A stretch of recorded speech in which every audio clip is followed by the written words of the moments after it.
I want to recite a beautiful poem of wisdom and honor.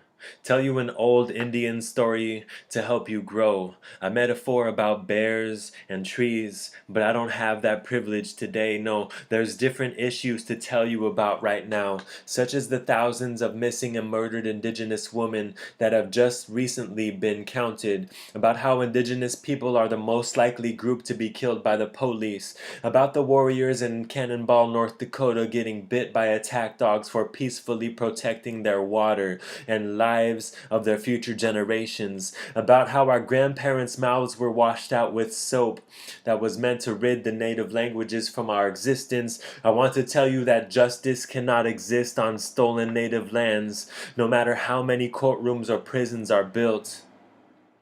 I want to tell you that the United States government, the Canadian government, the Mexican government are not permanent structures, nor are the colonial borders that divide us. I need you to know that if all lives really matter, then we better see you marching with us. Take a bullet for us. Take a bullet for us. Take a bullet for us if you're really in support of the cause. I want to ask my people of color this. Will peaceful marches remedy the deaths of so many of us?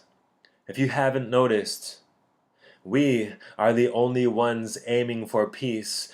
Only ones aiming for peace. We are the only ones aiming for peace, while at the exact same moment, they're aiming for our heads, for our lands, they're aiming for our waters, they're aiming for our futures, they're aiming for our children. I want to tell you to retaliate, retaliate, retaliate, that a revolutionary suicide will echo, echo, echo, and I want to tell you that your silence is subjugation, subjugation, subjugation. Your silence is allowing these things to keep happening, happening, happening. Your excuses are allowing these things to keep happening, so let's stop acting like nothing's happening. Say something. Better yet, do something. Go fight alongside the Standing Rock Sioux, or any other tribe that is fighting to maintain their sense of identity, fighting to maintain the life of the land and their relatives. Go and show up. Resist. Stop asking permission to do what is right. The time is now. Let's unify and fight injustice on Indigenous lands, North, South, Central land masses. Let's stop oil harvesting, oil transportation, and oil use. It is in our power to do so at this very moment.